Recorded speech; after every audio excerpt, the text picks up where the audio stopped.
வணக்கம். நான் உங்கள் பழனிசாமி, கிரைம் எக்ஸ்பிரஸ் செய்திக்காக. தருமபுரி மாவட்டம் காரியமங்கலம் வட்டம் கம்பைநல்லூரிலே எழுந்தருளிய அருள்மிகு தேசநாதீஸ்வரர் திருக்கோவிலில் பாதாள சுரங்கம் ஒன்று கண்டுபிடிக்கப்பட்டது. அதிலே அன்றைய ஒரு சுமார் 700-800 ஆண்டுக்கு முன்பு கட்டப்பட்ட அனைத்து திருக்கோயில்களிலும் கருவறைக்கு அடுத்த மண்டபத்தில் சுவாமிகளுடைய நகையும் மற்றும் சிலைகள் பாதுகாக்கப்படுவதற்காக அன்றைய காலத்தில் இருந்த பிரச்சனைக்காக பீரோவாக பயன்படுத்தி அந்த நிறைய நிலத்தில் குழி தோண்டி அதில் கல் கட்டடம் கட்டி அழகாக ஒரு 4க்கு 8 அடி நீளத்தில் ஒரு அறை அமைக்கப்பட்டு அந்த அறையில சிலைகள் எல்லாம் பாதுகாக்கப்படுவதற்காக அமைக்கப்பட்ட பாதாள சுரங்கத்தை இந்து சமய அறநிலைத்துறை மறுசீரமைப்பு பணிகள் நடைபெற்றுக் கொண்டிருக்கிறது. அதற்கு தரத்தளம் அமைப்பதற்கு கல்லு போடுவதற்காக குழி தோண்டியும் போது அது காணப்பட்டது.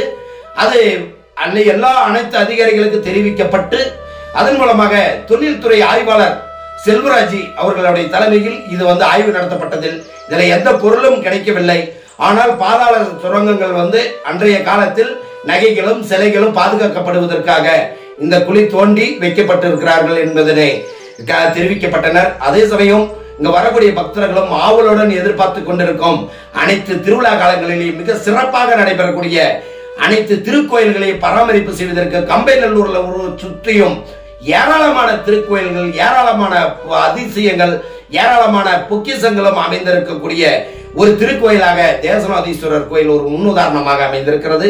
அனைத்து பக்தர்களும் இந்த திருக்கோயிலுக்கு சுவாமி தரிசனம் செய்து தங்களுடைய குறைகள் எல்லாம் தீர்த்து தருவார்கள் என்ற நம்பிக்கையுடன் ஏராளமான பக்தர்கள் செல்கிறார்கள். இதோ உங்களுக்காக.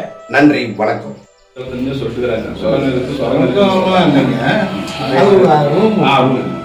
இந்த கோயில் சுற்றுலாத்தில் கோயிலுடைய இது இருக்கும். என்னன்னு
தேசிகநாதேஸ்வரர் கோட்டை தேசிகநாதேஸ்வரர். ஆமாம், தேசநாதர் கோயில். ஆனால் கல்வெட்டில் வந்து தேசநாதரில் தசநாதேஸ்வரர் அப்படின்னு ஒருத்தர் சொல்கிறார்.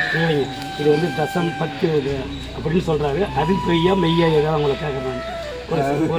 அவரு ஒரு அதுதான் இப்போ நம்ம இதில் பிரச்சனையே என்னன்னா, தமிழ் வாசகர்களும் சரி அவங்கவுங்களுக்கு சொன்ன மாதிரி தான் சொல்லுவாங்க. இது வந்து அப்படி இல்லை, தேவிநாதர் கோயில். தேவிநாதருடைய பேர் வந்து கல்வெட்டில் ராஜா வச்ச பேர் தேவியினுடைய நாதர் அப்படின்னு. அந்த தேவியினுடைய உமா சகித மூர்த்தின்னு சொல்கிறோம் பார்த்தீங்களா, கல்யாண சுந்தரங்கிற பார்த்தீங்களா, அது மாதிரி உமா அந்த தேவியினுடைய நாதர், அவருடைய நாயகர் அந்த கோயில் இது. அதில் வந்து கல்வெட்டில் வர்ற பேர் நமக்கு அதுதான்.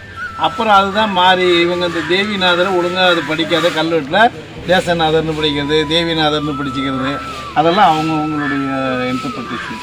அதுக்கு நம்ம ஒன்றும் பதில் சொல்ல முடியாது.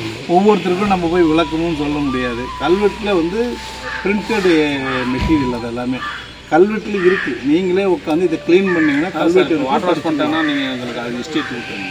அந்த புக்கில் வந்து தேசிகநாத கோட்டை தேசிகநாதர் தான் சார் இருக்குது. அது நீங்கள் பார்த்து புத்தகமாக இருக்கணும். நான் எழுதுனதை படிங்க. அது நான் எழுதுனது இருக்காது. அது நம்ம கலெக்டர் ஆஃபீஸில் தான் சார். கலெக்டர் ஆஃபீஸில் அவங்க போகிறதெல்லாம் வந்து இஸ் நாட் ஆத்தென்டிகேட்டடுங்க. ஆர்கியாலஜிஸ்ட் கொடுக்குறது ஆத்தென்டிகேட்டடு. இப்போ நம்ம கோயில் டிபார்ட்மெண்ட்லேயே இப்போ ஹெச்ஆர்என்ஸ்லேயே போட்டுக்கிறோம் நாங்கள். அதில் நீங்கள் பார்த்தீங்கன்னா அதுவும் ஆத்தென்டிகேட்டடு. கல்வெட்டில் சொல்கிறத அப்படியே சொல்லியிருப்போம். ஆனால் நாங்கள் நடைமுறை வழக்கம் சொல்லுவோம். ஏன்னா நம்ம அதை மாற்ற முடியாதுல்ல. இப்போ தேசநாதர்னு தான் நம்ம எல்லாமே சொல்கிறோம். அதனால தேசநாதர் இப்போ சார் சொல்கிற மாதிரி அதுக்கு ஒரு இன்டர்பிரேஷன் விளக்கம் சொல்கிறாரு பாருங்க. அதுவும் நல்லா தான் இருக்குது, ஏற்றுக்கலாமே. அதனால ஒன்றும் தப்பு இல்லை. ஒரு இன்ஜினியர் ஒரு பெருமை. அவர் வந்து நோட்டீஸ் கொடுக்குள்ள இந்த கோயில் வந்து இதெல்லாம் பார்த்துட்டு இது தசாவதாயேஸ்வரர் அது வந்து எப்படின்னா, நீங்க வந்து ஒரு பொருளை சொன்னீங்கன்னா அதுக்கு விளக்கம் நிறைய இருக்குது. இப்ப நான் சொன்ன தருமபுரி மாவட்டம் காரிமங்கலம் வட்டம் கம்பைநல்லூர் நகரத்தில் அமைந்திருக்கும் தேசநாதீஸ்வரர் திருக்கோயிலுடைய வரலாறும் அதனுடைய உண்மைத்தன்மையும் எச்ஆர்என்ஸ் மூலமாக பல படிகள் எடுக்கப்பட்டிருக்குது. அதில் தொழில்துறை ஆய்வாளர் ஐயா வந்திருக்காங்க. அவரிடம் கேட்கலாம் வாங்க. ஐயா வணக்கம். இந்த தேசநாதீஸ்வரருடைய கோயிலுடைய வரலாறும் இதனுடைய சிறப்பும் என்ன, எத்தனை ஆண்டு காலங்களாக வருதுங்க ஐயா? இந்த காரிமங்கலம் வட்டத்தில் கம்பைநல்லூரில் அமைந்த தேசநாதர் கோயில் என்பது கல்வெட்டுக்கள் மூலம் அறியப்படுவது தேவிநாதர் திருக்கோயில் என்று அந்த கல்வெட்டில் பொறிக்கப்பட்டிருக்கிறது. இது கிபி 13ஆம் நூற்றாண்டு, அதாவது இன்றைக்கு ஒரு 800 ஆண்டுகளுக்கு முற்பட்ட இந்த கோயில் வந்து விடுகாதழகிய பெருமாள் என்ற ஒரு குறுநில மன்னனால், அதாவது குலோத்துங்க சோழனுடைய காலத்தில் குறுநில மன்னனாக இருந்தவனுடைய காலத்தில் கட்டப்பட்ட இந்த கோயிலாகும். இதில் சிறப்பு என்னென்னா, நீங்கள் இந்த கோயிலினுடைய கட்டடக்கலை அமைப்பும் அதில் இருக்க சிற்பங்களும் மேலே இருக்கக்கூடிய யாழி வரிகளும் தான் இதனுடைய காலத்தை நிர்ணயிக்கின்றன. அதோடு அல்லாமல் அந்த கோயில் கருவறையின் புறச்சுவற்றில் கல்வெட்டுக்கள் இருக்கின்றன. அதில் நமச்சிவாய என்பதை குறுக்கு நெடுக்காக படிக்கும் பொழுது நமச்சிவாய என்ற வேத மந்திரத்தை அதில் தெளிவாக குறிப்பிட்டிருக்கிறார். இவர் ஒரு சிவனடியார் என்பதனால் அவர் அந்த சிவனுக்கு உரிய மந்திரத்தை அந்த கல்வெட்டு சொற்களாலேயே பாராயணம் செய்திருக்கிறார். அடுத்தது அவருடைய பெயரையும் விளங்காமொழி விடுகாதழகிய பெருமான் என்று அவருக்கு ஒரு பட்டப்பெயர் உண்டு. அந்த விளங்காமொழி என்பதையும் குறுக்கு நெடுக்காக அந்த கல்வெட்டிலே பதித்திருப்பது ஒரு சிறப்பான அம்சமாகும். இந்த கோயில் 13ஆம் நூற்றாண்டிலிருந்து இன்றைய வரையிலுமே தொடர்ந்து நடைமுறையில் வழிபாட்டில் இருந்து வருகிறது. முதல்ல வந்து சோழர்கள் காலத்தில் இருந்து, அடுத்தது குறுநில மன்னனான விடுகாதழகிய பெருமாள், அடுத்தது விஜயநகர பேரரசு. இவங்க ஒவ்வொரு காலத்திலையும் இதுக்கு இந்த ஊரினுடைய பெயர் எப்படி இருக்குன்னா நாகையன் பள்ளி என்பது தான் இந்த ஊரினுடைய பழைய பெயராகும். அடுத்தது வந்து விஜயநகர காலத்தில் இது என்ன பண்ணுறாங்க, கம்பைநல்லூர்னு அப்போ தான் மாற்றுறாங்க அதை. ஏன்னா இங்கே கம்பைநல்லின்னு 2 பேர் டான்ஸு, அதாவது நாட்டிய மாதர்கள், சிறப்பான நாட்டிய மாதர்கள் இருந்து அவங்க இந்த கோயிலில் பணியாற்றுறதுனால அவங்களுடைய பெயர்லேயே வைக்கணும்னு விஜயநகர காலத்தில் அவங்கள பெருமைப்படுத்தணுங்கிறதுக்காக கம்பைநல்லூர்னு இந்த ஊருக்கே பேர் வச்சிருக்கிறாங்க. அத்தகைய பல சிறப்புகளை கொண்ட இந்த ஊர் கோயில் வந்து இன்றைக்கு ஒரு புனரமைக்க இந்து சமய அறநிலையத்துறை முன்னெடுத்து திரு பிரபு அவர்கள் மூலம் இந்த பணிகளை மேற்பார்வையிட்டு தொடர்ந்து நடந்து கொண்டு இருக்கிறது. அண்மையில் இப்போ நம்ம அந்த கருவறைக்கு முன்னால் ஒரு சிறிய அறை ஒன்று இருந்தது. இது வந்து பெரும்பாலும் சிவன் கோயில்களில் அந்த காலத்தில் நம்ம சிலைகளை பாதுகாக்கவோ அல்லது அந்த நகைகளை பாதுகாக்கவோ வேறு எந்த விதமான அறைகளும் இல்லாத இருந்த காலத்திலே அதாவது பழைய காலகட்டத்தில் ஒரு 1000 வருஷத்துக்கு முன்னால் கருவறையின் முன்னாலேயே ஒரு சிறிய அறையை கட்டி அதில் திருவிழா காலங்களில் தவிர்த்து மற்ற நாட்களில் எல்லாமே அந்த செம்பு சிலைகளையும் நகைகளையும் அது உள்ளே வைத்து விடுவார்கள். மறுபடியும் அந்த மேலே வந்து ஸ்டோன் ஸ்லாப்பை போட்டு மூடிடுவாங்க. இதற்காக பயன்படுத்தப்பட்ட அறை தான் இது. இந்த இருந்த சிற்பங்களை பெரும்பாலும் ஒரு அரசன் முடிந்து இன்னொரு அரசன் தன்னுடைய டேக்கன் ஓவர் எடுக்கிறப்போ அந்த எல்லாம் தெரியும், அவரும் இதே மாதிரி தானே செஞ்சுருப்பார். அதனால் அந்த இடத்துல தான் வந்து இருக்கும் அப்படிங்கிறது எல்லாருக்குமே தெரிஞ்சதுனால அந்த அரசன் மட்டுமே அந்த இடத்துல இருந்த ட்ரெஷர் டூவை எடுத்துருக்குறாங்க. இப்போ நம்ம பார்த்தப்போ வெறும் அறை மாத்திரம் நல்லா பளிச்சுன்னு தெரியுது, வேறு எதுவுமே இல்லை அந்த இடத்துல அப்படிங்கிறதையும் நம்ம இப்போ பதிவு பண்ணியிருக்கிறோம். ஆகவே இது வந்து ஒரு 800-1000 வருஷத்துக்கு முற்பட்ட இந்த திருக்கோயிலை நாம் பேணி பாதுகாக்க வேண்டுங்கிறது தான் கல்வெட்டு சான்றுகளோடு உள்ள ஒரு அருமையான ஒரு நகரம் இது. மேலும் இந்த ஊருக்கு வந்து ஈச்சம்பாடிங்கிற ஒரு ஊரையே தானமாக கொடுத்துருக்காரு விடுகாதலிய பெருமாள். அந்த ஊர்லேருந்து வரக்கூடிய வருவாயை வச்சுக்கிட்டு நீங்கள் எந்த விதமான இடையூறு இல்லாமல் திருவிழாவையும் சிறப்பாக செய்யணும், பூஜைகளையும் சிறப்பாக செய்யணும்னு சில செப்பு திருமேனிகளையும் கொடுத்துருக்குறாங்க. அதுவும் நம்ம இதில் வச்சுருக்கோம். ஒரு செப்பு பட்டயமும் கொடுத்துருக்குறாங்க. அது தொடர்ந்து அந்த வம்சாவளிகள் வந்து இந்த பூஜைகளை செய்யணுங்கிறதுக்கு அவங்களுக்கு செப்பு பட்டையை கொடுத்து எந்தெந்த ஊரில் இருந்து எவ்வளோ பணம் கொடுக்கணும், அப்புறம் அங்கே கல்யாணத்துக்கு எவ்வளோ பணம் வசூல் பண்ணணுங்கிறதெல்லாம் கூட அந்த செப்பு பட்டயத்தில் குறிச்சிருக்காங்க. இதெல்லாம் முக்கியமான இவ்வளவு அம்சமும் சிறப்பு வாய்ந்த கோயில் தான் இந்த தசநாதர். இன்றைக்கி தசநாதருங்கிறோம், தேவிநாதர்னு அந்த காலத்தில் இருந்தது. தசநாதர்னு ஏன் பேர் வச்சுக்கிட்டாங்கன்னா, எங்கு நோக்கினாலும் சிவனுடைய அருள் இருக்குது, எல்லா திசையிலையும் தானே இருக்காரு, அதனால் தசநாதர் அப்படின்னு இவங்க ஒரு உள்ளூர் மக்களால் அதை போற்றி பேணி வரக்கூடிய திருக்கோயிலாகும். நன்றி, வணக்கம் சார்.